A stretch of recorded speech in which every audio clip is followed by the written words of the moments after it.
that in other way. I try to Use. specify some some data or some topics in that case. But you have internet.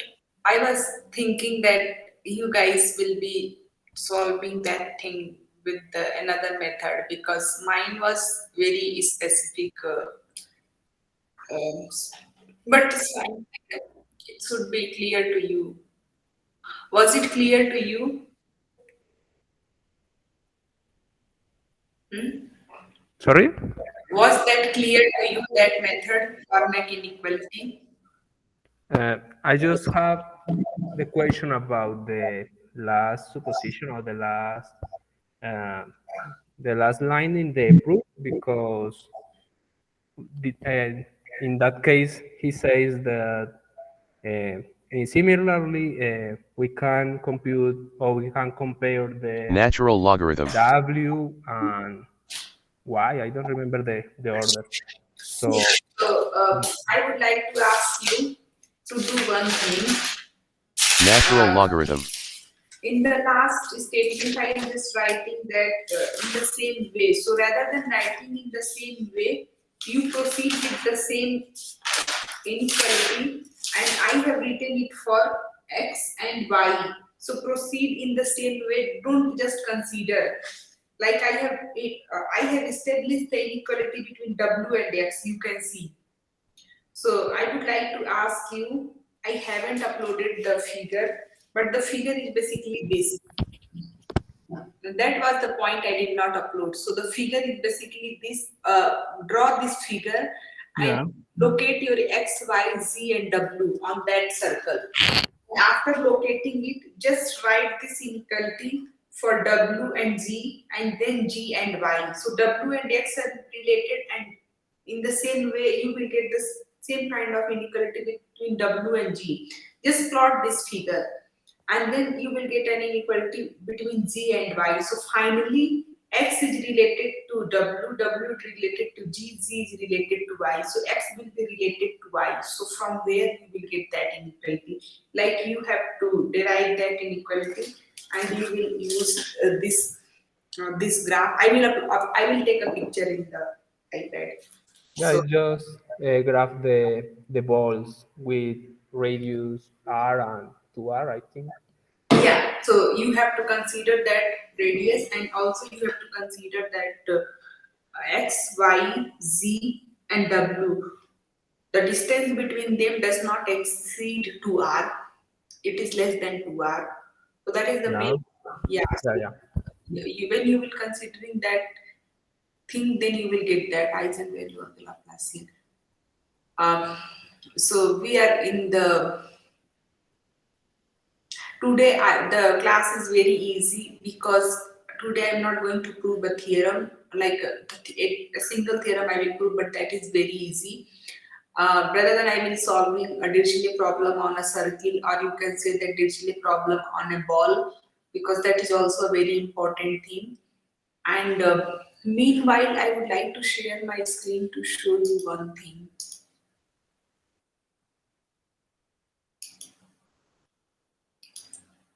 So I have uploaded assignment number 6, but this assignment is very easy as compared to.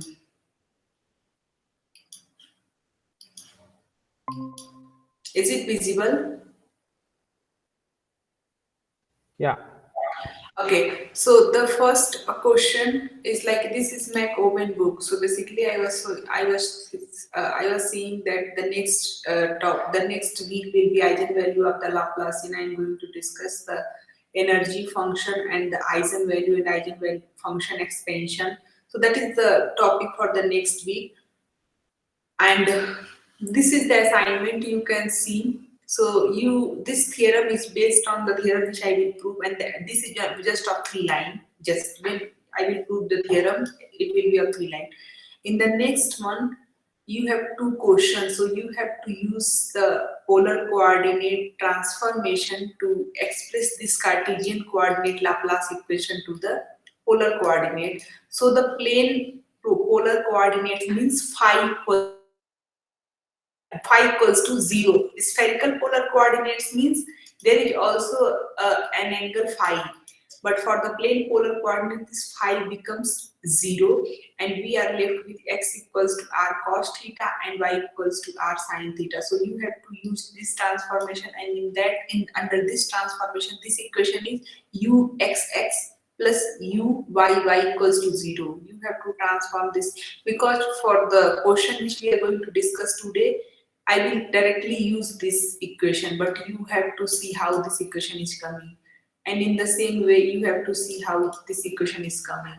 So this assignment is very easy, and it would take just calculation, not a lot of thinking process. Like you don't need to use a lot of theorems and any kind of advanced thing. So that would be easier.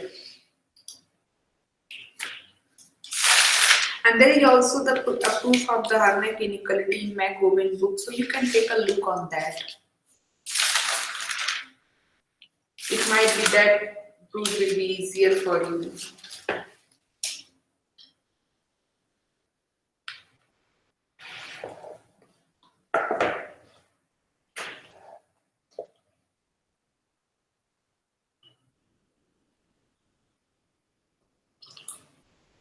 Do you guys have any other doubts?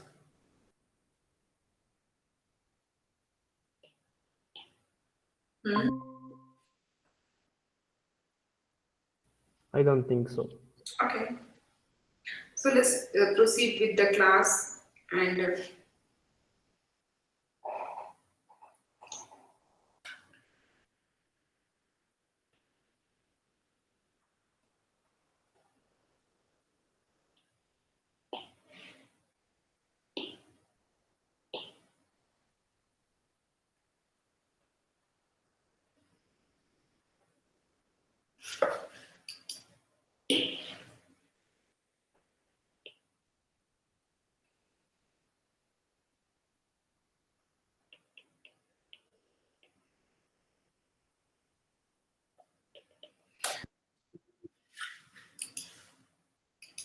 what is the speciality of the Dirichlet problem, Roberto? Would you please explain what is the Dirichlet problem?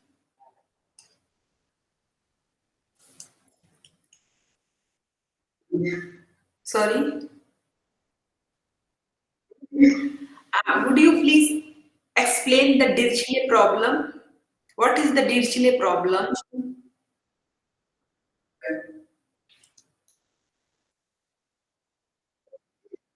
Dirichlet problem. What is the Dirichlet problem? I'm writing in the chat.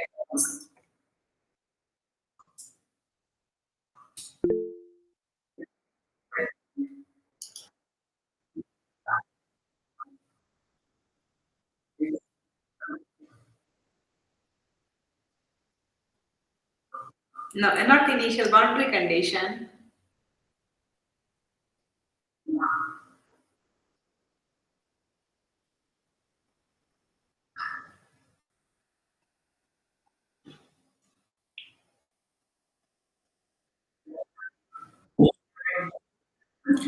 Rebecca, would you please explain Dirichlet problem?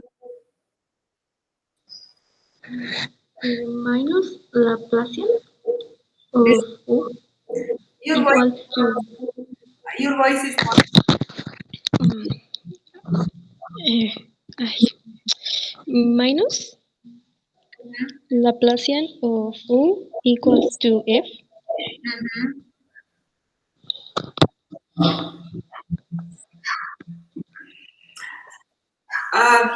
So I would like to mention, when I am talking about the Dirichlet problem, so for sure it is a Laplace, it is a boundary condition for the Laplacian equation.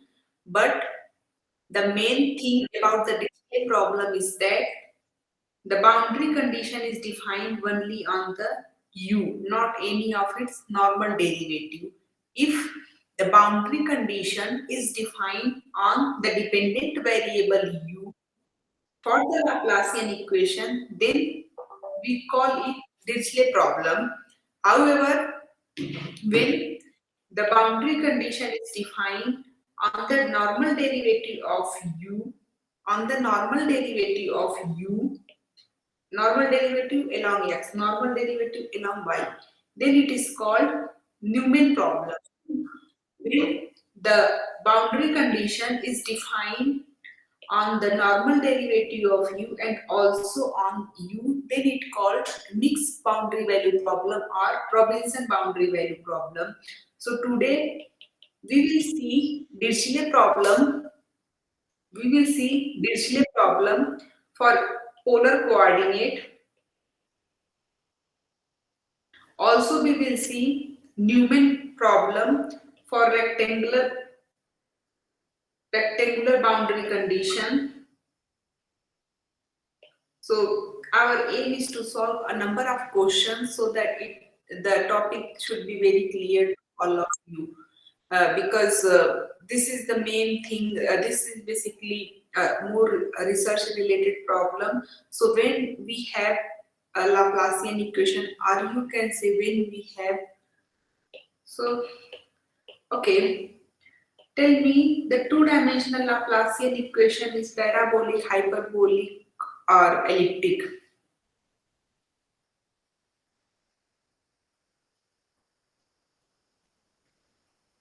Elliptic, I think.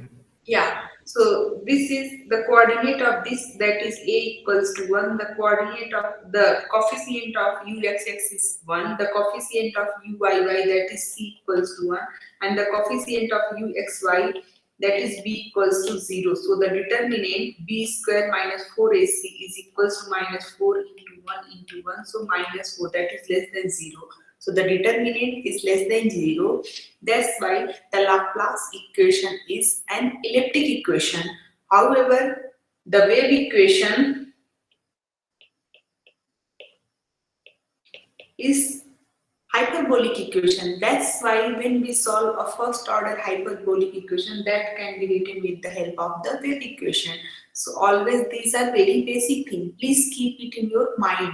Every time when someone asks about what is Dirichlet problem, then you should not hesitate in explaining the Dirichlet problem, because you guys are solving a lot of questions on Dirichlet problem, and you should know what is Laplace equation, what kind of solution of the Laplace equation will have. So since it is an elliptic equation, so its solution will also contain something imaginary part like that, because elliptic means the solution is somehow lying on an ellipse, or the solution will look like this. So the solution is combination of, you can see that the solution is combination of something, exponential and cost function. So this is the way. I'm not going in the geometry because this is the very basic thing, but you guys should aware of that.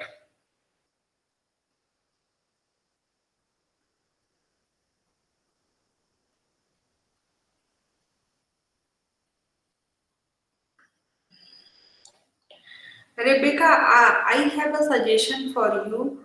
I think that you are good in mathematics, but the thing is that English. So I would like to ask you to talk about this topic with Camilo and Yvonne a lot. Like you can contact Camilo and Yvonne to discuss the topic.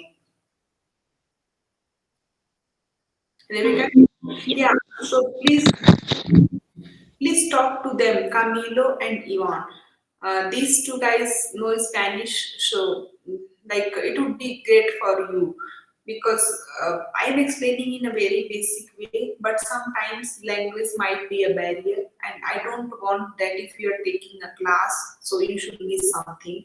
So Camilo, if she asks something, then please help her, and try to discuss the things very often. Like this time, you can discuss the thing online, you can discuss with your WhatsApp, so it would be easier for, like if you are explaining her, she's asking, then it would be also very helpful to you.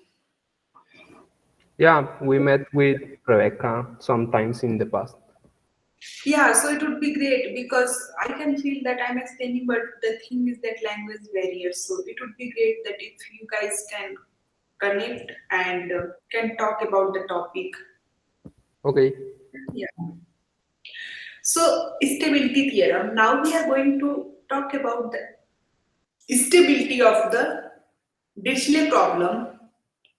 If you guys remember about this problem, this was Burger equation.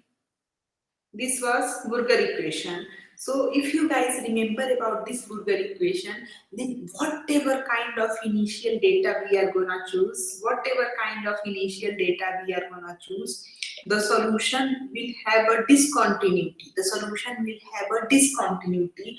So we can say that the solution is not depending continuously on the initial data. If even f is smooth, still we show that u are coming like 1 over something 1 plus f dash x f dash u of x, something like that. So the denominator, for some cases the denominator was going to be 0, and as soon as the denominator is going to be 0, the solution is not smooth. Solution exists, solution is continuous, but the solution is not smooth because its derivative does not exist. So if its derivative does not exist, so it would be difficult to verify in the reverse way.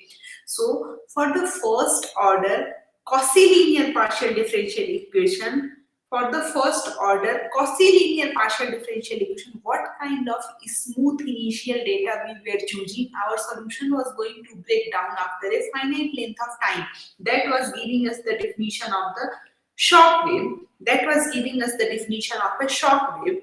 However, when we come to the second order partial differential equation, then we are going to talk about the Laplace equation, that is an elliptic equation. Now in the case of elliptic equation, we have seen that we are getting, using the method of separation of variable, we are getting a very smooth solution.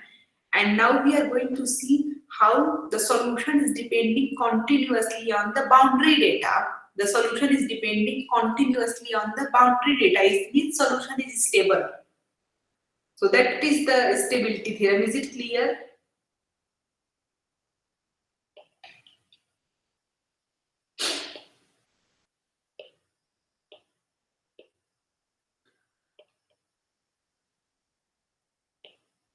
So the statement, the solution of the Dirichlet problem, the solution of the Dirichlet problem depend continuously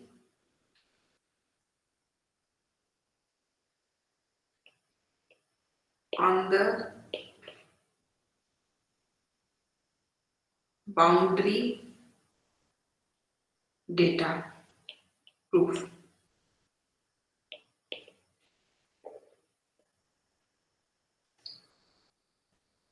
Clear? So what is the Dirichlet problem? Del 2 u equals to 0. That is a Laplacian equation. It means the solution of the Laplacian equation is a harmonic function, and also this is defined in the domain omega, and also we have a boundary condition. Some like, suppose u1 is a solution of this, so this will satisfy u1 equals to f1 on delta omega. u1 equals to f1 on delta omega. I am not writing the 4 boundary condition, 3 at 0 and the 1 is equals to a smooth function.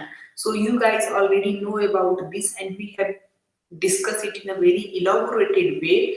So even I'm just writing in a very simple form. So u1 will be solution of the Dirichlet problem if it satisfies this Laplacian equation and also it satisfies this boundary condition like u1 equals to f1 on the boundary of the domain. So let u1 and u2 be two solutions of the Dirichlet problem, and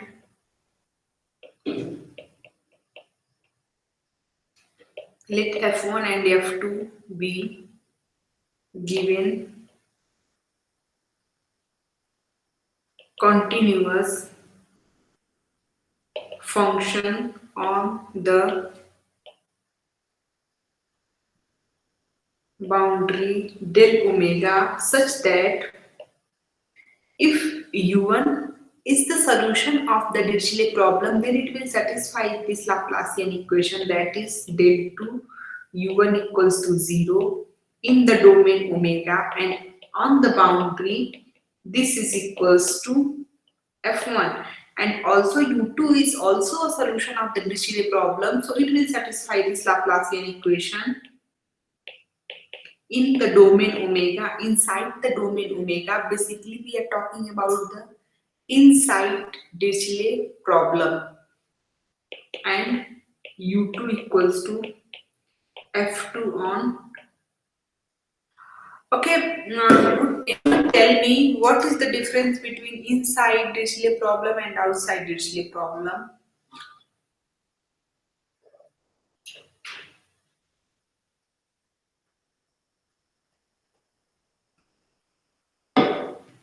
Sorry, I don't know. But you already know the definition now.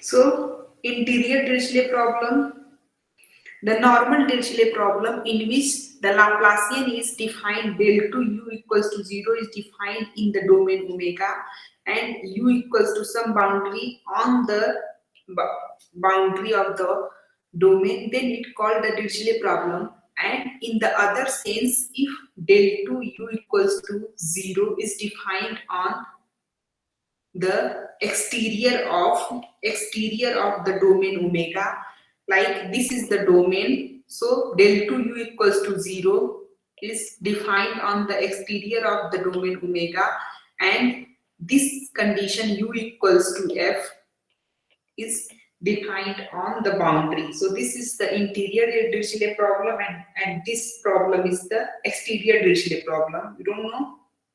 I gave the definition in the very first class.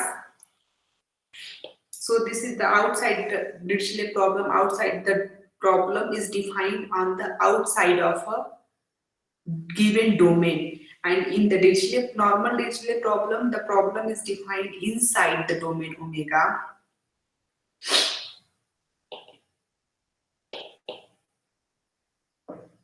So this is your very first lecture of unit 3.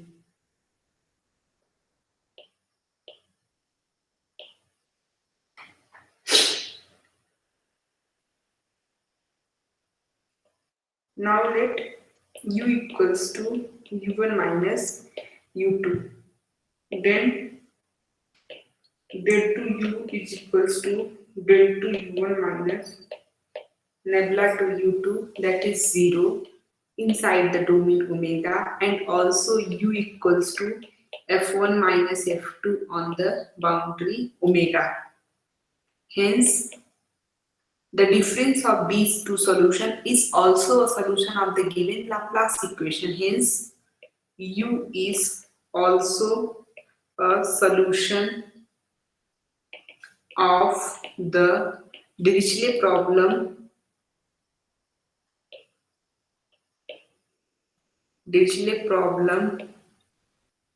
with boundary condition u equals to f1 minus f2 on the boundary by the maximum minimum principle. What is the definition of the maximum minimum principle?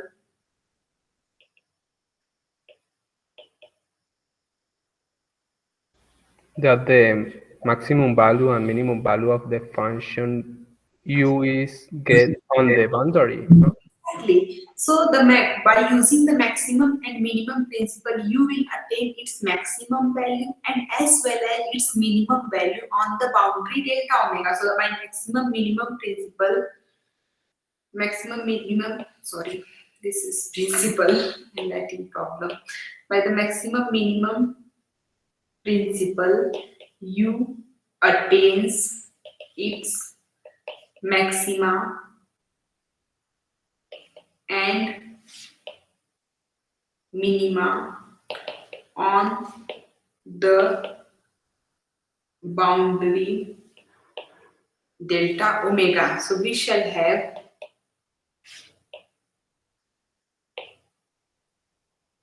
for a given positive value u maxima is always greater than or equals to u. If it is constant, then maxima and minima are going to equal. If it is not constant, then u maxima is going to greater than u. And u minima. So suppose this maxima is bounded by epsilon. If maxima and minima exist, then for sure you will be able to find out a positive number epsilon such that that maxima, if it exists. If it is unbounded, then we can't say anything. But since we are saying that it is a harmonic function and also it is defined on the boundary and it attains its minima, maxima on the boundary, then for sure the maxima will be a value and we can assign a value higher than that maxima. So this one is seeing that this is implying this and this is implying modulus value of u is less than epsilon in omega, and which is implying modulus value of u1 minus u2 is less than epsilon. Hence, if modulus value of u1 minus u2 is equals to f1 minus f2 is less than epsilon on the boundary, then epsilon on omega. Thus, small changes in the given boundary data bring about an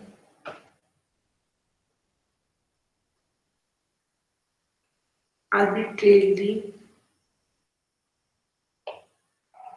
small change in the solution. So since we are using u maxima and u minima condition on the boundary, because of that we are getting that as soon as we have defined boundary, in that case the solution is always bounded when the boundary is bounded. If the boundary becomes unbounded, like at least one of the solutions become unbounded, u maxima becomes unbounded, then what in that case you will be able to define this? If u maxima becomes unbounded, then whether we will be able to define this? No. So it means if u maxima is bounded, it means the given boundary is well defined and the solution on the boundary is well defined. In that case, the solution will be stable. It means the solution will be bounded by a given positive number. So the solution will be stable. So the solution of the Dirichlet problem depends continuously on the boundary data. I would like to make a change here. I have written initial data, so please correct it. Actually, I was making the notes and it was just, this is not initial data, this should be boundary data. So that's why I say that in notes sometimes my mind is running out, but in the class I used to say correct things.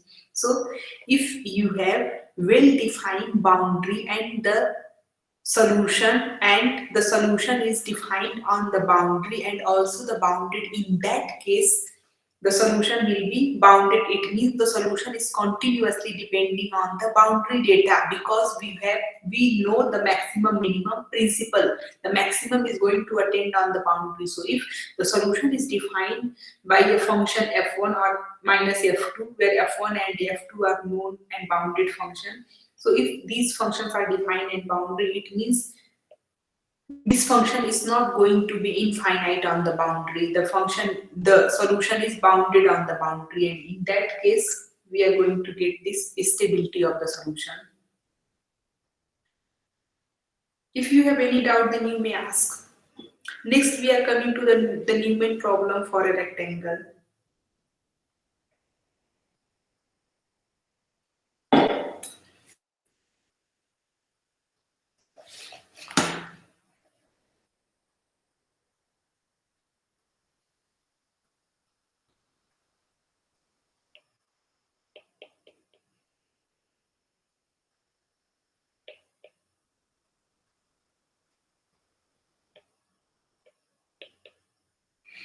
Every time when we writing the Newman condition, so this was the name of a mathematician, so that's why it comes with a capital letter, because all the Dirichlet, Newman and Robinson were mathematicians. So the Newman problem for a rectangle is defined as follows. The given Laplacian equals to 0, and we are talking about this Laplacian in 2 dimensions. So the boundary of x is 0 to a, like the rectangle for x is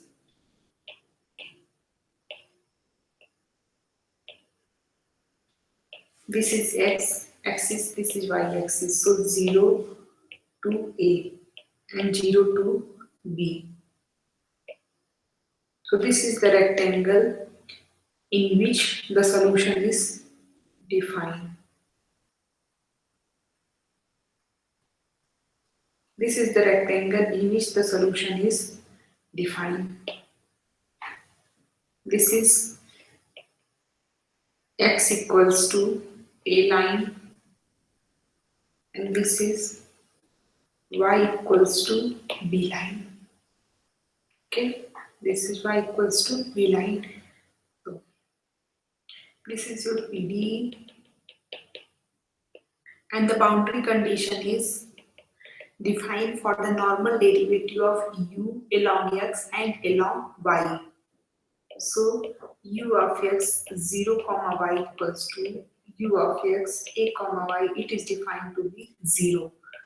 U of y x comma 0 equals to 0, and u of y x comma b equals to f of x. Now, in the previous classes, we used the method of separation of variable. So the method of separation of variable is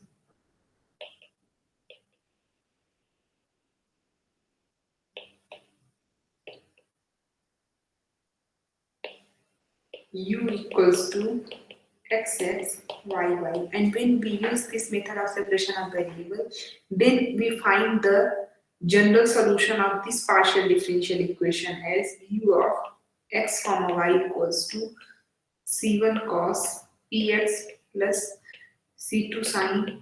This p is basically lambda, which we have taken in the previous classes.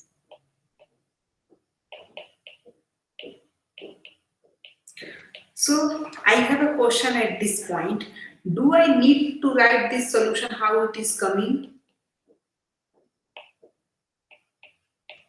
Do I need to again write this solution how it is coming? Because in the previous classes we already have solved it.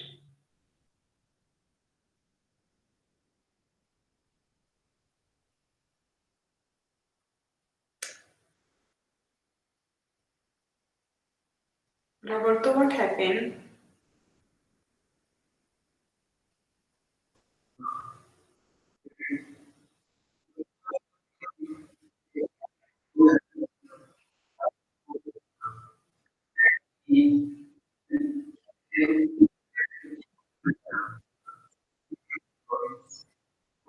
Okay.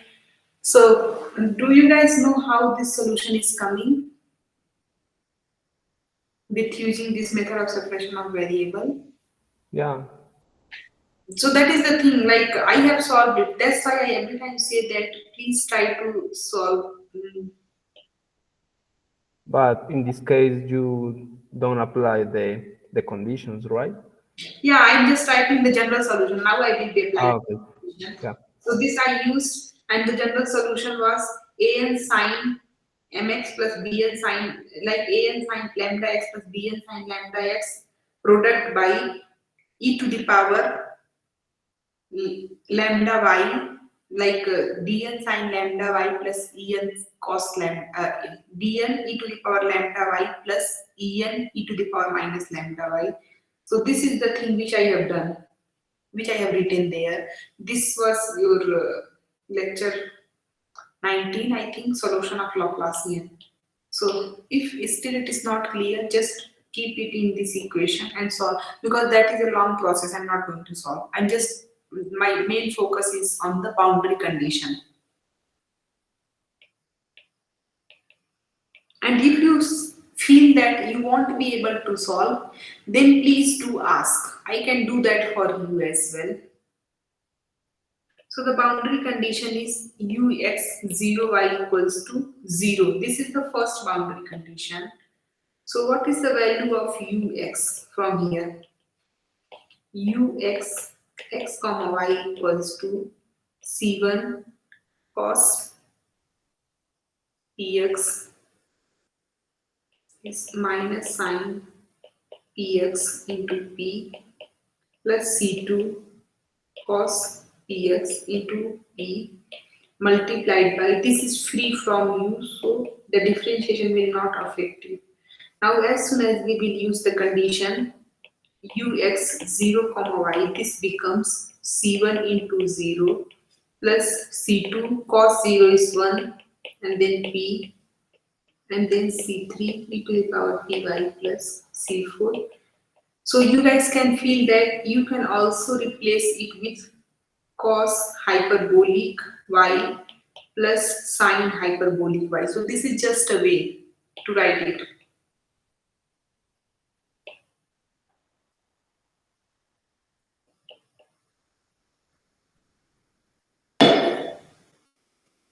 So this is equals to 0. P cannot be 0 because when we keep x double dash over x equals to y double dash over y, so minus lambda square. So this is equals to p, which we are taking. So this cannot, we are not taking 0.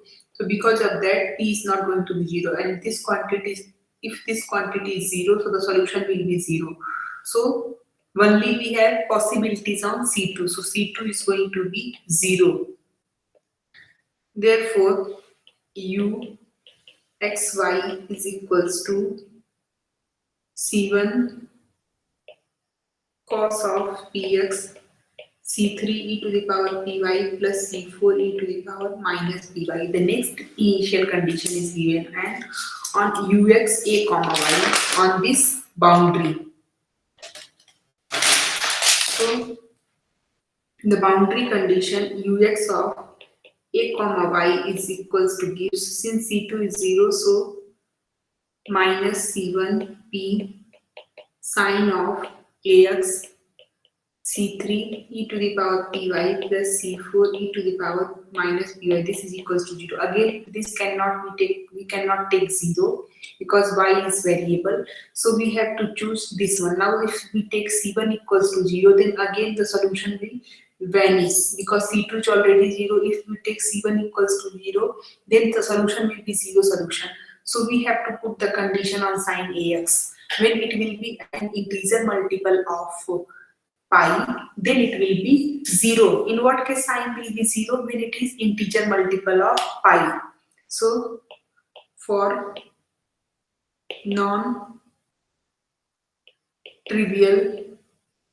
solution, c1 is not equals to 0, implying that sine of p, sorry, this is pa equals to 0, that is p of a equals to n pi, that is p equals to n pi over a, and where n is integers.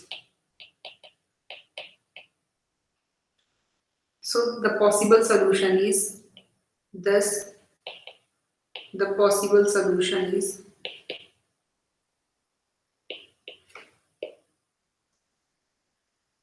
u x comma y is equals to cos n pi x by a,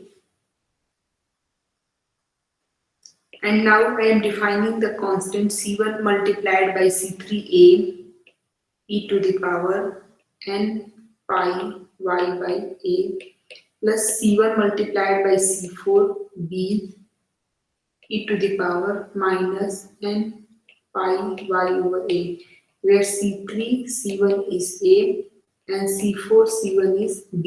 If you guys have any doubt till this point, then please do ask.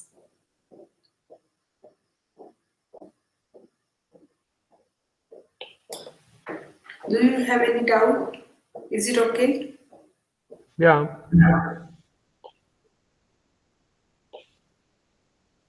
Now we have the boundary condition on the derivative of y. So, oops.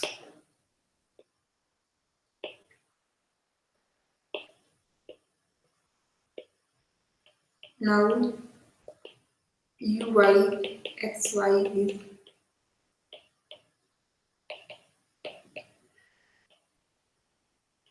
a exponential n pi y over a, and then the derivative of this function is n pi over a minus b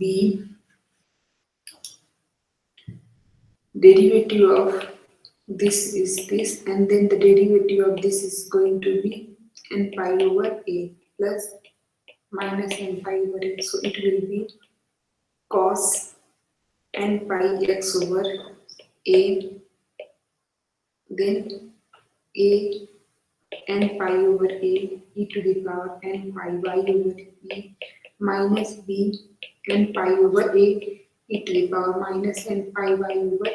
So now the Newman boundary condition on uy is given as uy x is fixed and taking y equals to 0, it gives 0. So uy x comma 0 is equals to cos of n pi x by a.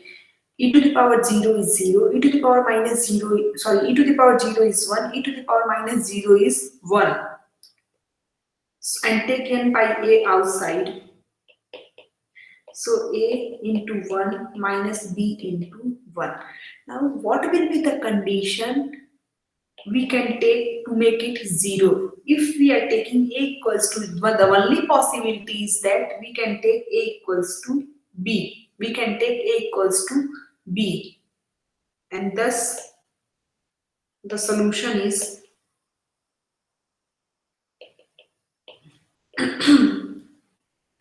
u x comma y is equal, just take a equals to b, so take it outside, a cos of n pi x over a exponential of n pi y over a plus exponential of minus n pi y over a.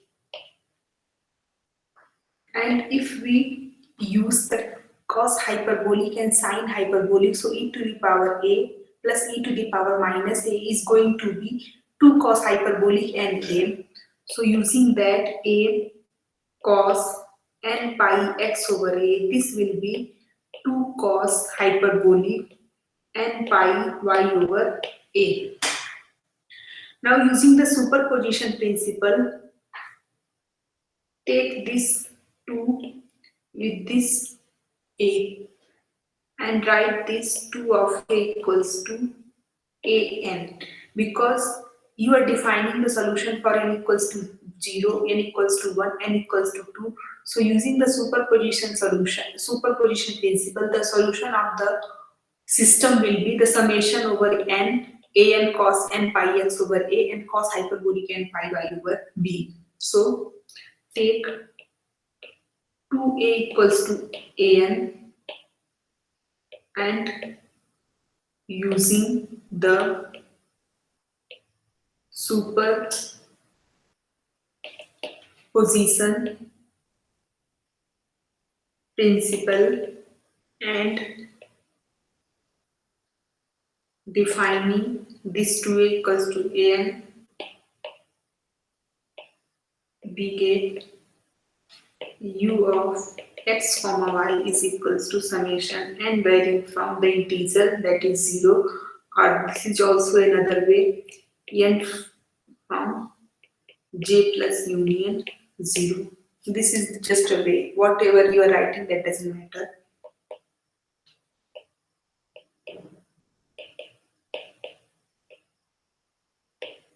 And we have to make a double integral to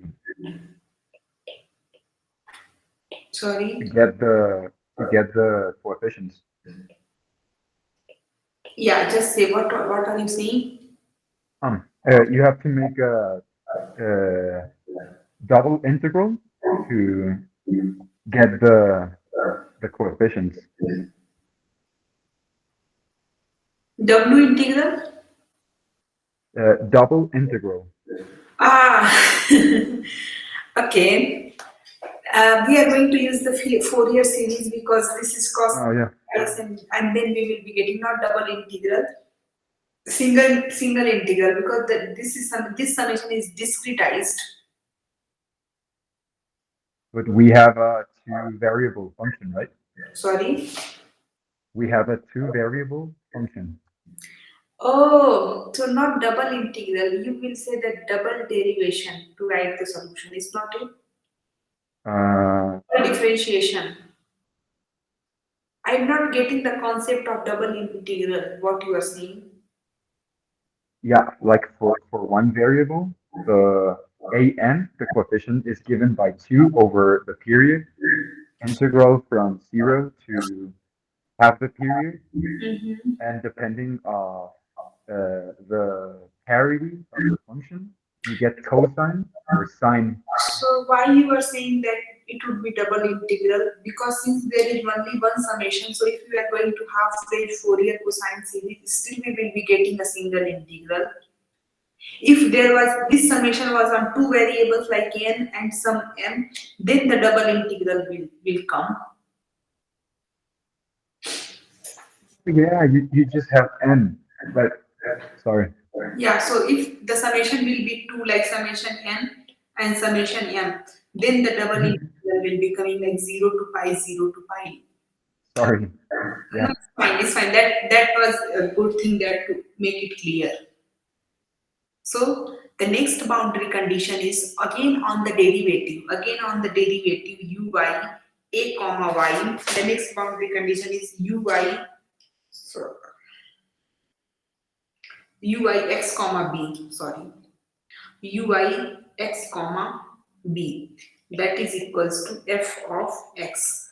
So uy x comma y is this. So uy x comma b is going to be a cos n pi x by a, in fact a n into cos hyperbolic sine hyperbolic, is not it, sine hyperbolic,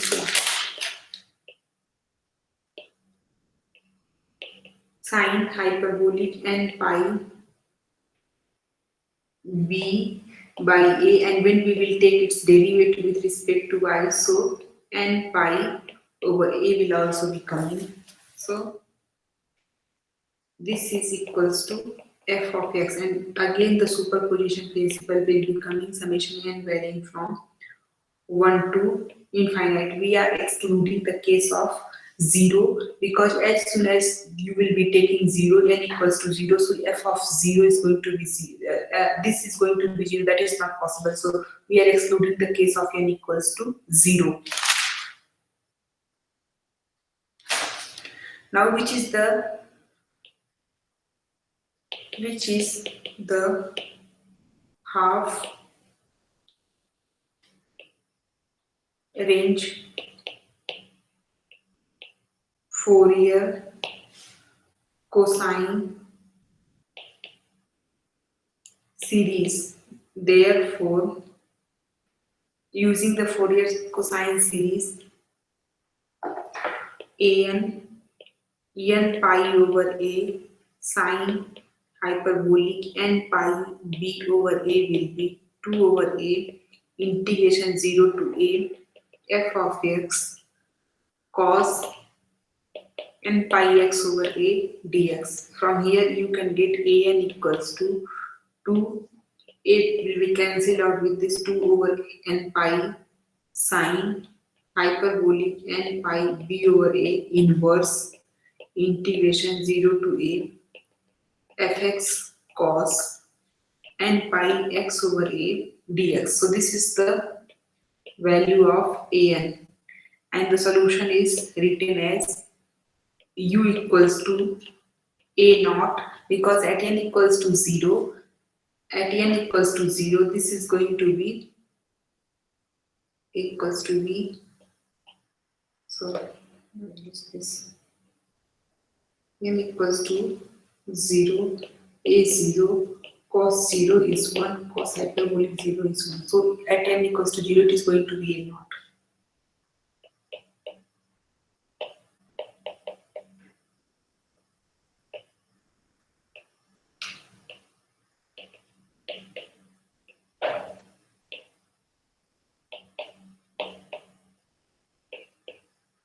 Because this is not defined at n equals to 0 because of this term. So you have to write this 0 term separately. So this is the solution of Newman problem. Solution of the Newman problem for a rectangle. Next we are coming to the interior Dirichlet problem for a circle. Yvonne, what is the difference between interior Dirichlet problem and exterior Dirichlet problem? Do you have idea? I don't have any idea. I just know that the Dirichlet boundary problem is applied to the function. That's it. To the boundaries of the function. You guys don't read the notes. I didn't read the whole notes Yeah. because I was finishing the assignment 5. Sorry, I'm a bad student. So, interior Dirichlet problem for a circle. Just again, I'm explaining the interior Dirichlet problem and exterior Dirichlet problem. So, del to u equals to 0, and you have the boundary condition inside the domain omega, and u equals to some function f that is a smooth function on the boundary omega. When you define a problem inside the domain omega and the boundary condition on the boundary of omega, then it is called interior Dirichlet problem, because you have defined u inside this omega. However, if you define, suppose you are in 3D, that is in R cube.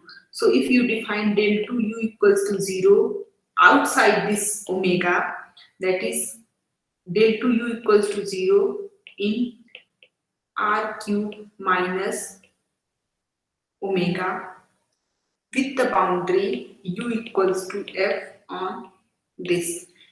Suppose you are in 3D, so that's why. If you are in n-dimensional, so I will say Rn. So this is known as exterior Dirichlet problem. So the condition to define an exterior Dirichlet problem is that this domain R cube minus omega, or you can say Rn minus omega, should be connected, should be a connected set.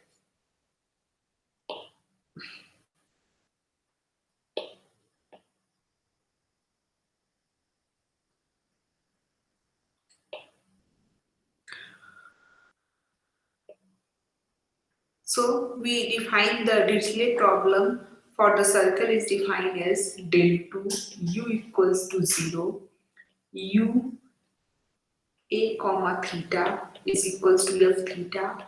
This is your PDE. This is your boundary condition.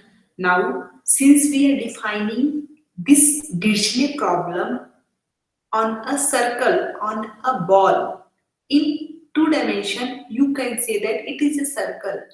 In n dimensional, you will say that it is a ball. So since we are talking about this problem in two dimensional, so that's why I am defining it on a circle. So the circle should have a finite radius. Suppose the radius of the circle, maximum radius of the circle is a, and the point is 0. The center of the circle is 0. So this is defined is like that. This is center and this is A. R is varying from 0 to A. And the theta is varying from 0 to 2 pi. Theta is varying from 0 to 2 pi. And the condition that is defined on the boundary is u theta is less than. So when r is equals to a, now what is the boundary? R equals to a is going to be boundary. R equals to a is going to be boundary. What is the boundary of a circle? This. So the condition, the boundary condition for this Dirichlet problem for a circle is defined at r equals to a, that is theta, that is f theta, where f theta is a continuous function on the boundary omega. Is this definition is clear how we are defining the boundary condition and how we are defining the problem? Is it clear? Yeah. So that is the most important thing. You should be very clear that when we are talking about the Dirichlet problem for a circle, then its boundary is this surface. Its boundary is this surface, that is r equals to a is its boundary. However, theta will vary. However, theta will vary. So the task is to find the value of u at any point in the interior of the circle omega in terms of its values on the boundary such that u is a single valued and continuous on the task is to find the value of u at any point in the interior of the circle omega. Say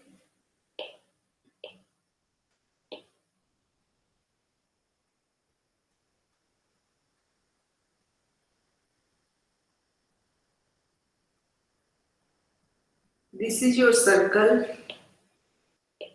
and we are defining it omega. The interior is defined as omega and the boundary is defined as delta omega. So interior of the circle omega in terms of its value on the boundary such that u is single valued and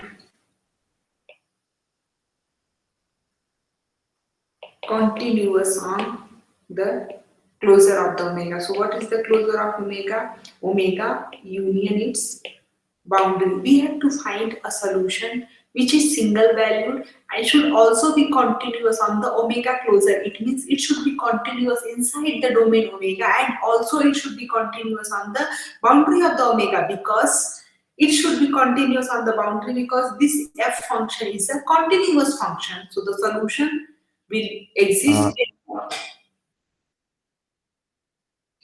I have a question. Yes, sure. It's an interior boundary, the Dirichlet boundary problem, because we are working um, in the interior of domain. No, No, what is the definition of Dirichlet? The Dirichlet problem is that when the boundary condition is defined only on the unknown variable, Function. yeah, only on the function dependent variable, and Yeah. when the boundary is condition is defined on all its derivative, then it is Newman condition. So the Newman problem Yes. is rectangle, and when it is Yes. mixed, then it is Robinson. Robin. So in your assignment, you have solved the Robinson boundary condition. Yeah. The first. I think it's Robin, right? I always say Robinson. I don't know why. So now you can ask your question. The interior word in the problem, I don't get why it's interior. Why not? Yeah, exterior. So I will also solve the I'm interior. mm, Interior. mhm. Suppose in indoor games and outdoor games.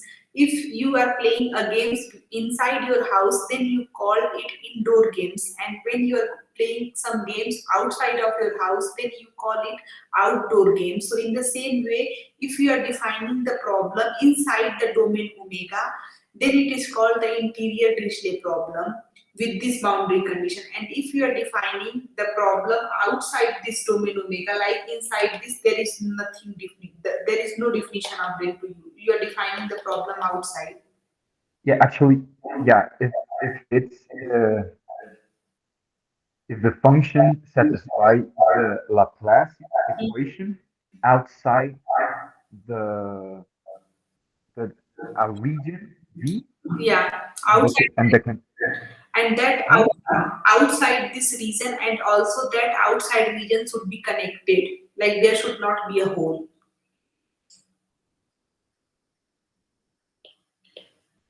It is, Okay.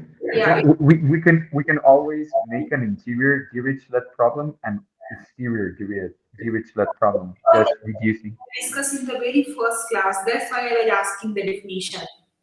This is the lecture Yeah. 7 which I have uploaded. So the normal Dirichlet problem, we don't say interior, we normally say Dirichlet problem. However, when we are defining the solution outside of the domain omega, and that domain omega should be connected, so simply connected region omega. So that's called the exterior Dirichlet. That's why I was asking the definition, because I already gave the very first class when I was defining the boundary value problem and the Dirichlet condition. Then I give this definition. Because today I am discussing the interior Dirichlet problem. In the next class, most probably if the time allows us, then I am going to discuss the exterior Dirichlet problem. If I am not able to discuss, then I will ask you to solve that. So since you are solving the Laplace equation, so each problem should be very clear, because we are discussing each and everything what is coming in our way.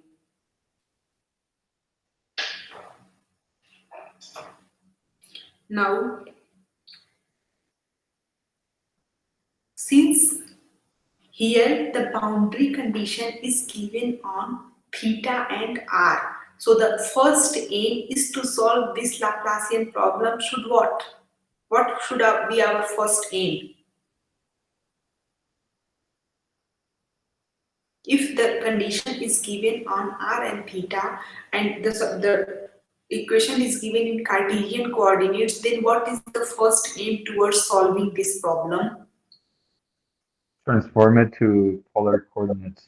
Exactly. So the you missed the beginning of the today class. So firstly, you have to transform this Laplacian to the polar coordinate, plain polar coordinates, because you have only two variables r and theta. You don't have phi, so you have to plain polar coordinates, because phi is equals to 0. So the first aim towards solving this problem is to write this Laplacian in the terms of the polar coordinate, and the problem should be single valued. So this is theta equals to 0, and when theta becomes 2 pi, when theta covers 2 pi, so value at theta equals to 0 and the value at theta equals to 2 pi, what should be the value at theta equals to 2 pi? 0, right? So the theta equals to 0 value should be equals to the value at theta equals to 2 pi. Why it is so? Because the solution should be single valued and continuous. So you know each and everything. I am just writing your statement. So the requirement of single valuedness of u in closure of omega implies the periodicity condition. What is the periodicity condition? After every 2 pi, the solution should be same.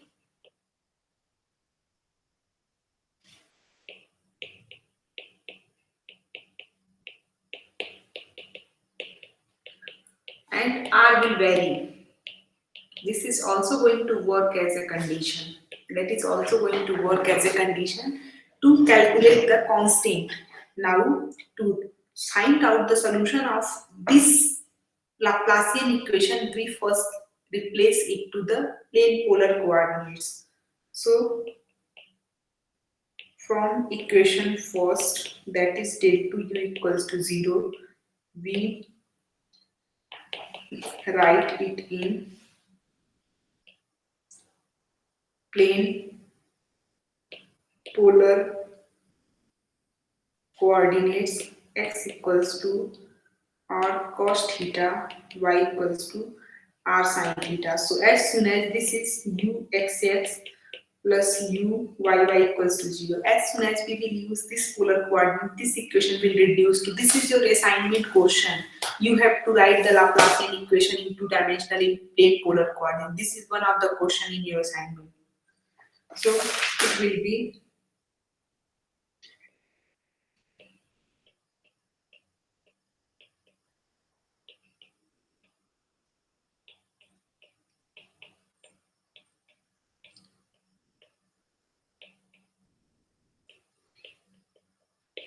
say this is your equation number 4. Say this is first, this is 2, this is 3, and this is equation number 4. What happened to the sign? Sorry. What happened to the sign in the theta direction? Isn't it like that a sign is appearing, right? Well, in 3 dimensions. I'm not getting your question. Would you please repeat it in a very clear way? I think No, a sign which term is missing, but maybe I'm confused with the 3-dimensional Laplacian. so that is just let me share the screen of my computer and then I can show you. It's just like a chain rule, right? Yeah, just Very complicated chain rule, but yeah. no, you are right, but I think where are you confused? So let me share my screen. Is it visible?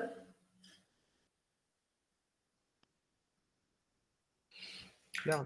So you can see that I have given you two problems.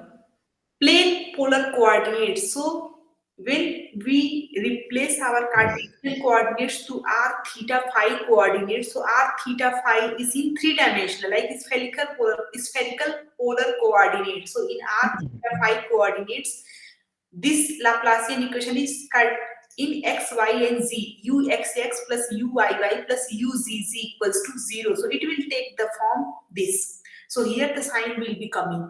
However, in the plane polar coordinates, this theta is 0 and this phi is varying. This theta is this just wait. So in the plane polar coordinate, this phi is 0. So we have the coordinates r sine theta, and because of the phi is 0, this y will vanish, and we have the coordinates r cos theta and r sine theta. So phi is 0. So that is the plane polar coordinate. And in that case, Yeah. Is it clear? Yes. So I am, oops, sorry. Yeah. I am going to draw a figure just to change the Cartesian coordinates to the plane polar coordinates. Actually, for me, it is very easier to remind those things, but let me write. Just wait.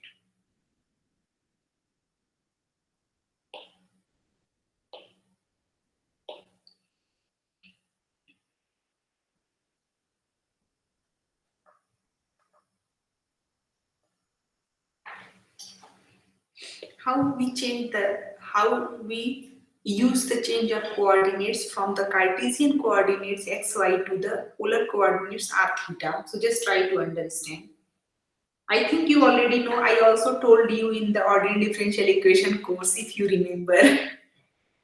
So x, y, this is 0. So we take this 0 as origin and we draw a circle.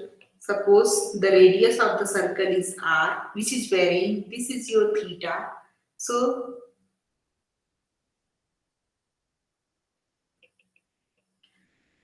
this is x, general x and y.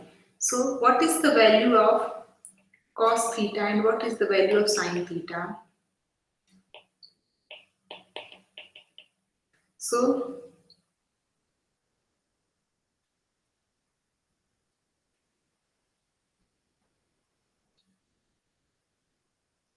x बराबर r cos theta, is not it? Yeah. So sin theta is coming to be L over K. That is y over, Or yeah. Actually, I have written it in Hindi, so there is a rule. I already relate them. Like in my languages, I have learned how sin theta and cos theta comes. Sin cos theta is going to be this base, that is x, and this diagonal, that is r. So x equals to r cos theta and y equals to r sin theta. So this is x equals to r cos theta and y equals to r sin theta. So theta is varying and we know that sin theta is equals to perpendicular over diagonal. Perpendicular over diagonal. So y over r and cos theta equals to base over diagonal. Is not it? So x over r and tan theta equals to perpendicular over base. So tan theta will be coming perpendicular over base. That is the way I have. Actually, perpendicular is lump in Hindi. So lump and base is Aadhar. So I replace L, Aadhar, lump, and and diagonal is kerned. So KKA. So this is the way how I do how I remember. But sorry, this is funny. it's cool to remember your, maybe you learned this when you were like, I don't know, 13 years old or I was 14 years. I was 10 years old when I learned this. Just let me remind myself my Twitter. I was 12 years old. When I was in 9th standard, so I was 12 years old when I remember these things. So that's why that it is in my mind. Mhm. So this is the way, and now you guys can understand in plane polar coordinates. Like you are in plane, you x y plane, and then you are using the polar coordinates. R is varying, theta is varying. However, when we are in spherical coordinate, there will also be effect of, because we are in 3D. So x, y, z. Theta will be varying, r will be varying, and also according to g, if an angle phi will be varying. So that is known as spherical polar coordinate. So that is very easy. Like geometry is very super cool and very easy. So every time you need to keep in your mind the geometry of these polar coordinates and the spherical polar coordinates. So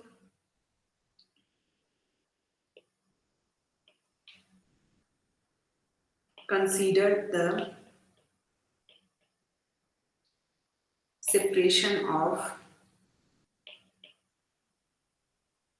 variables solution as u r comma theta is a separate function of r and a separate function of theta.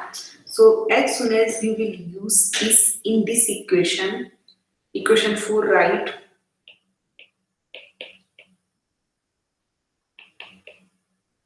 R double dash H. So the prime R double prime is, since R is only function of small r, so this is double derivative with respect to small r. So that is very clear. I am not going to mention it. R prime H plus 1 over R square R H double prime, that is equals to 0. If you have any doubts till this step, then please do ask.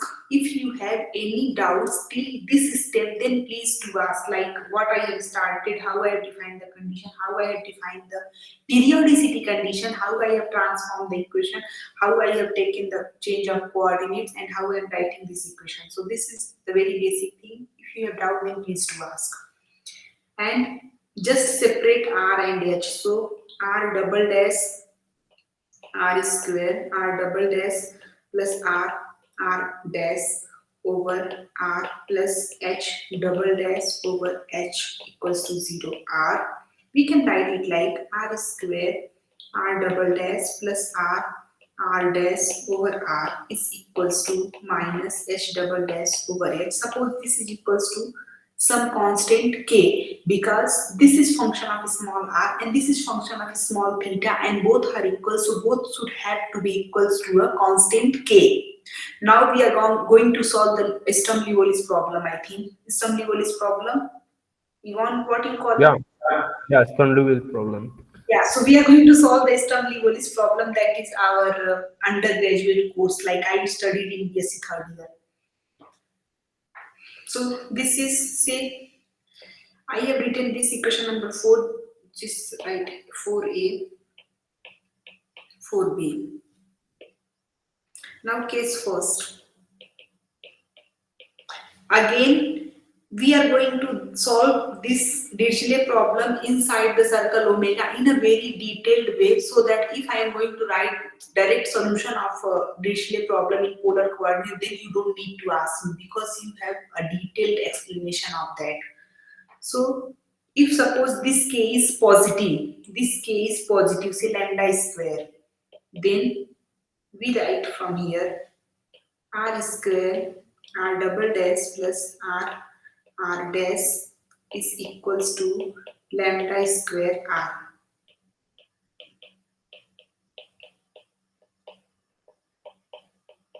Now again we need to remind ourselves the Euler's differential equation in second order differential equation. So this is a Euler differential equation. Do you guys remember about that? Yeah, How to solve this? E to the lambda, well, e to the, I don't know, k, Yeah, so if we are I, k, yes, you can choose any variable like k, z, y, like different from them. So if we choose r equals to e to the power z, r equals to e to the power z. So this I am not going to use that transformation, because this is just how to say mehnat mazdoori, like hard work and the laborer work. So if we choose this change of coordinates from r to z, r equals to e to the power z. So this is a Euler type of equation and can be solved by choosing r equals to e to the power z, and as soon as you will choose r equals to e to the power z, you will be getting like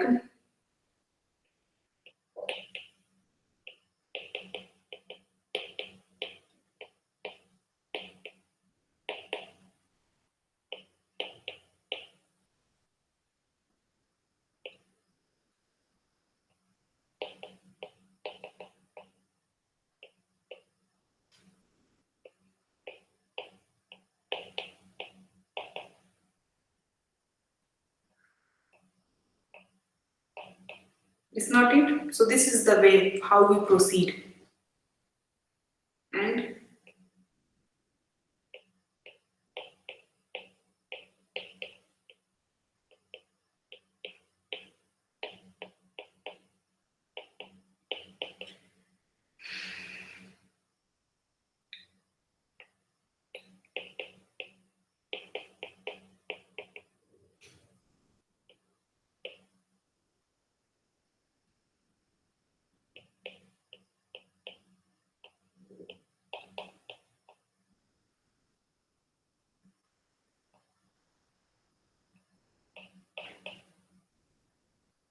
am I doing something wrong? It's just like minus one, right? Sorry. In m equals to minus one plus minus. Yeah. Yeah. My mind is not working. I've done more horrible things. Sorry. I have done worse things.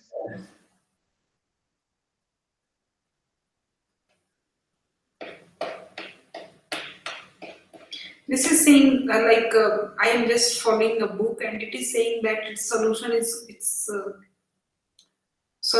going to be e to the power lambda z. So that's why I was thinking, just let me solve. I think this will be cancelled out. This term will not be coming. Just let me solve. So d2r over dr square is equals to d over dr e to the power z dr over dc. I think I have made a mistake. Just let me solve.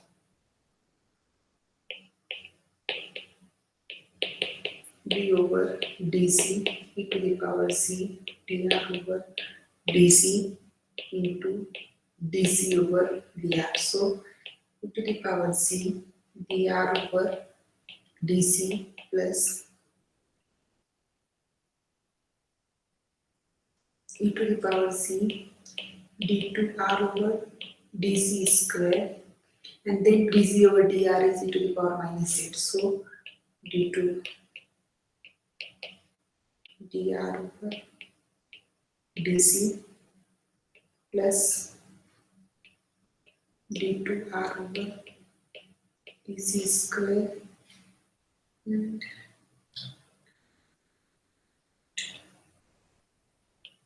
here it will become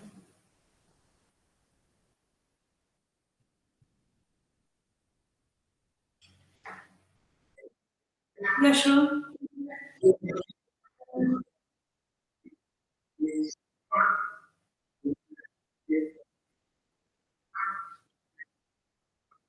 Mhm.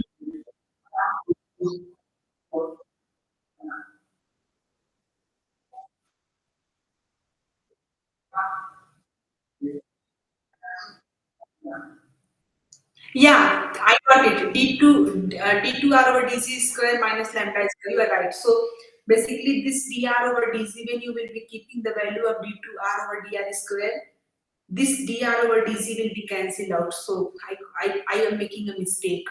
That's why I again doing the calculation. Actually, I did not do that in the book.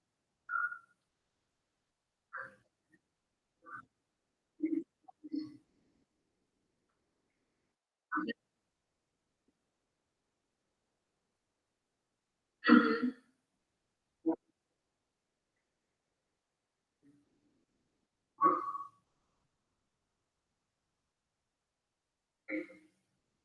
Where is the mistake? Yeah, tell me.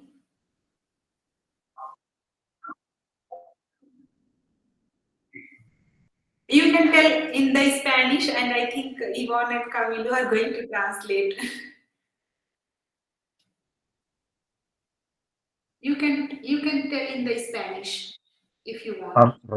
Roberto is just saying that I think I understood Mhm. that the he's asking if the differential equation you wrote, Mhm. the r Mm-hmm. R squared plus multiplied by R double dash Mm-hmm. plus R. Mm-hmm. Yeah, that equation, that's the equation. He's asking if that equation is wrong from the beginning, or the solution we are uh, using, that's the wrong part. Is it wrong? No, no, no, no, no.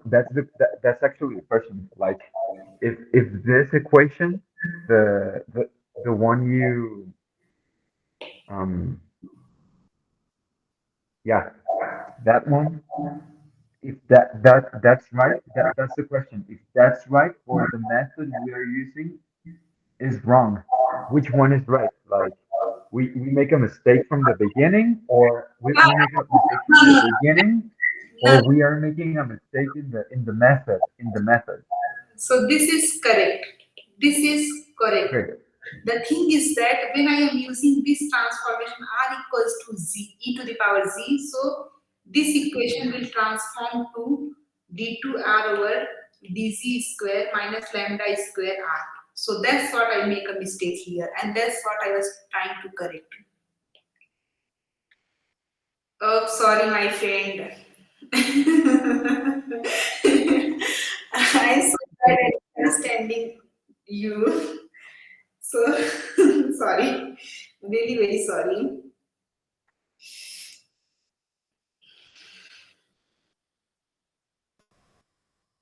Um,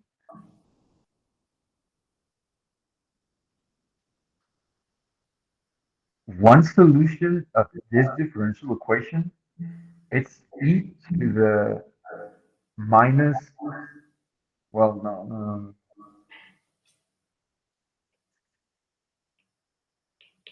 yeah, the solution is in terms of the AI function and the BI function, Yeah, I got it. Now where I'm going to correct it because I am using the transformation and I found my own mistake. So I'm just correcting it. Just give me a time. So oh yeah, no problem. I was just like following is it, the, this point is clear? Till this point is clear? yes, Everything? yes. So just using this is a Euler type equation. You guys might already be aware of that the first derivative vanishes when we use this transformation. But I just wanted to show it to you how it vanishes. So dr over d is small r. So our aim is to change this differential equation to dr over dz. So what we are using the chain rule dr over dz over dr. Now from this equation dz over dr equals to e to the power minus z, because dr over dz is e to the power z. So dz over dr is e to the power minus z, because e to the power theta, e to the power z can never be zero. Can never be zero for a known, for a finite number. So dr over dr, small dr will be dr over dz e to the power minus z. So dr over dz can be written as e to the power z dr over d small r, and e to the power z is nothing but r. Is it clear? Now I am going to use the second derivative. So that's what I made a mistake, because in the second derivative a term with this term will be coming, so with negative sign, so that will cancel it. So that was my point. I didn't understand that step.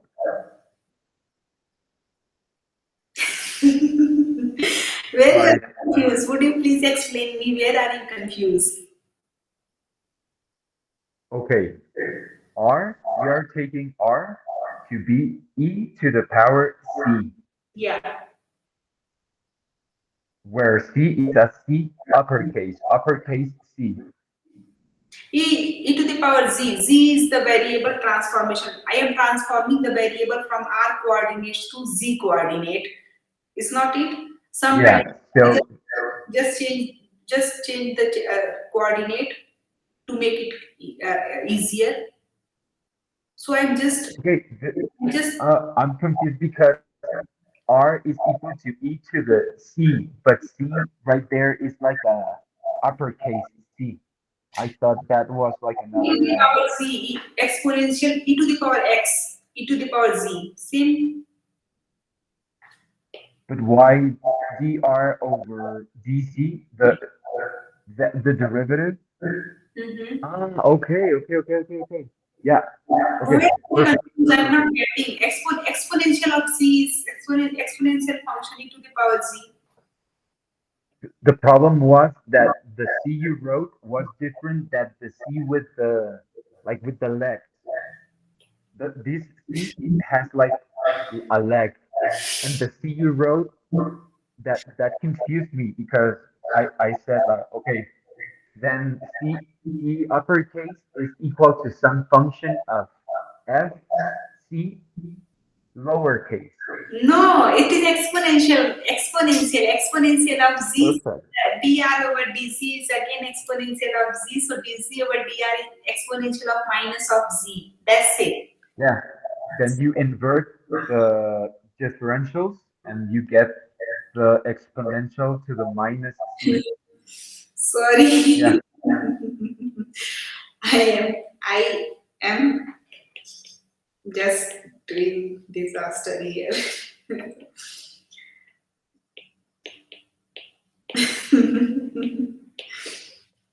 Now is it clear? Maybe.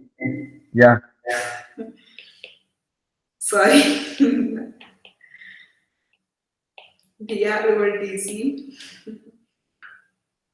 into dc over dr is again e to the power minus z and plus e to the power minus c d2r over dc square and dc over dr will be e to the power minus c, or you can write d2r over dr square is equals to, just take e to the power minus 2z outside, so we are left with d2r over dc square minus dr over dz, and when we will send it on this side, so e to the power minus 2z d2r over dr square is equals to d2r over dz square minus dr over dz. And what is the value of e to the power minus 2z? It is sorry plus 2z, because e to the power minus 2z will come on the left hand side, so it will be r square, is not it? So this value is r square. So when we use the value of r square, d2r over dr square is equals to d2r over dc square minus dr over dc, and the value of dr over d small r is uh, uh, r dr over dr is dr over dz, so it will be cancelled out with this term, is not it? And we using this term, this is the very basic thing in our undergraduate course, but since I made a mistake, so that's why I need to explain it thoroughly. That's what the thing. So we will be left with, using this transformation, we will be left with d2r over dz square minus lambda square r is equals to 0. So auxiliary equation for this equation will be m square minus n equals to plus minus lambda, and the solution will be r c1 e to the power lambda z plus c2 e to the power minus lambda. Is it clear now? So r will be c1 e to the power z is e to the power z is r to the power lambda, and e to the power minus z is r inverse to the power lambda. So c1 r to the power lambda plus c2 r to the power minus lambda. Do you guys need to go somewhere? Or you have any class, or can I extend this class for 10 more minutes? I have no problem. I'm Okay, interested. you don't have a problem? No, Okay, we don't have a problem. okay, then fine. So this is because I don't have a problem. yeah, and h double dash plus lambda square h equals to 0. So the solution of this, the auxiliary equation for this will be m square. So m equals to plus minus iota lambda. So the solution of h will be c3 cos lambda theta plus c4 sine lambda theta. Now I am going to tell you this is not an acceptable solution. Why this is not an acceptable solution? So what will be the solution of the problem?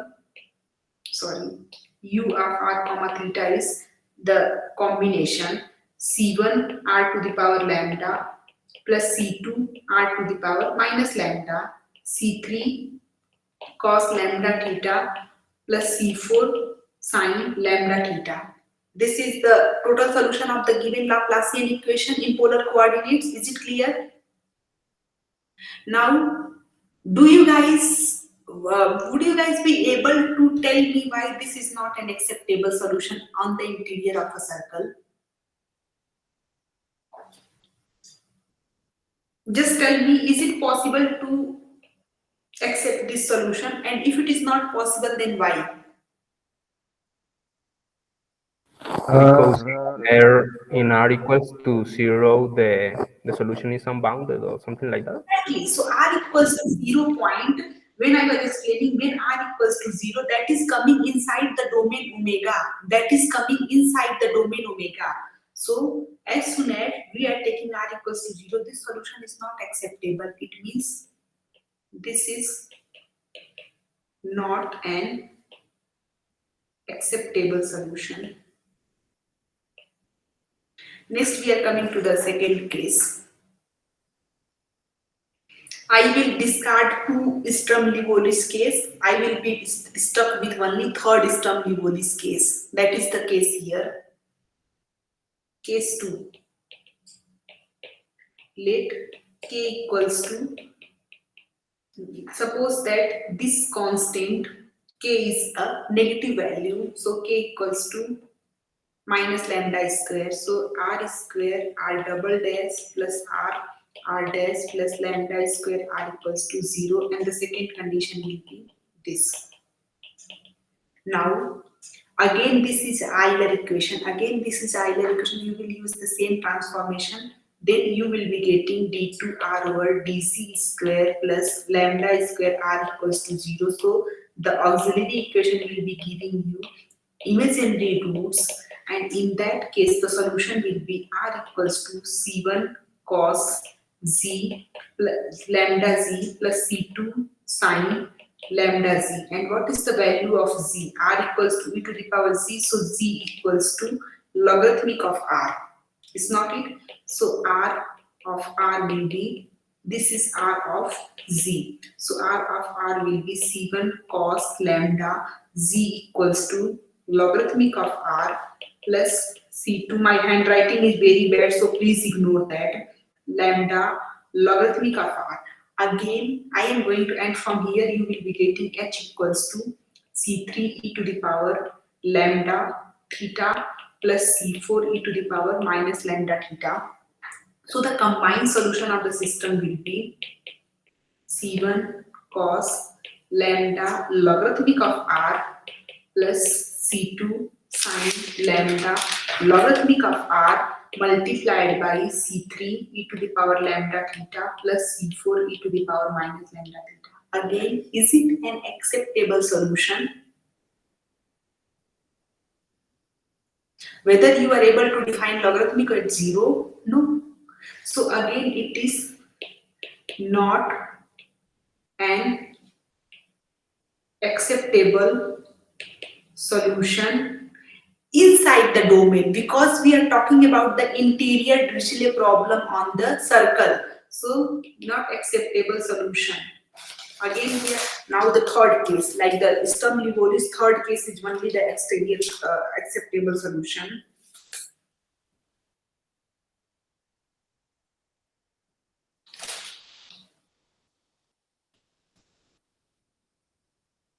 Oops, just wait. I think it is an acceptable solution. I'm making a mistake. Just wait.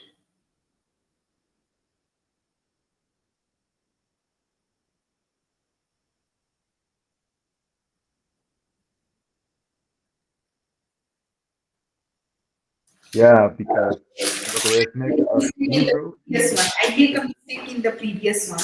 I think I make a mistake in the previous one. I could take C2 constant 0. I could take C2 constant 0, but here it is not possible to take 0. This is acceptable because I can take C2 equals to 0. Sorry, just forget this. I can take this C2 equals to 0 and I will take that one. But here logarithmic of R is not defined. Even in the next case third, because logarithmic will be coming in that case as well. So k equals to 0, you will be getting like r double dash plus r dash equals to 0. Again the solution will be again use the same Euler. This is again an Euler equation. Again use the same coordinates r equals to d to the power z. So r of r will be c1 logarithmic of r plus c2. Again here r equals to 0 is not acceptable because logarithmic of r is not defined, and I would discuss it in a detail tomorrow, not today, because again I have to discuss 3 pages still. So I don't think I will be able to proceed. But in that case, we can choose C1 equals to 0 too, right? Yeah, so that's what I am going to discuss this case tomorrow. In this case, it is not acceptable. We can see because you cannot take C1 and C2 both 0. That will be a trivial solution. So this is acceptable and this can also be acceptable. So we will discuss the case, but till the date, I would like to ask you just to study about tomorrow what we discuss. We discuss the Newman problem for rectangle. We discuss Dirichlet problem on a circle. We discuss the stability theorem. So this is the case. Now what you will be doing in this weekend, you have to study the interior Dirichlet problem, exterior Dirichlet problem. You have to study the stability theorem. You have to study the solution of the Euler equation in the second order ordinary differential equation, because this time I was able to manage this, but it may come to your general exam and they can ask you this kind of. So this should be very much easy for you how this transformation. So see, I got confused. I was remembering from my BSc. So just go over the Euler equation of the ordinary differential equation and look at the transformation, how we are using this exponential transformation to solve this question. So this is the case. Today class little bit longer, but that is nice that you have idea how to solve. Now I will try to solve at least one question at the end of each class to just for the practice. Okay, so if you have any doubt, then please ask another. Just enjoy your weekend, and we are going to meet the next week. We're not going to see each other tomorrow. We are not going to see each other. We are not going to have a class tomorrow. No. Okay. Because I was trying to take that class on Thursday, but most of the time Thursday is my I get my free time, so I manage to do another work, because Friday again I am busy. I have a lot of meeting. So Thursday. Okay, perfect. Yeah, so that's why from the 3 classes I am trying to take the classes for 10 minutes, 20 minutes extra. So I have, and we are in a pretty good condition. We are completing unit 3. By the next week, unit 3 will be completed. So you will left with only 2 units. And I would like to ask, what are your opinion about unit 3? Is it easier than the unit 2, or it is difficult than unit 2?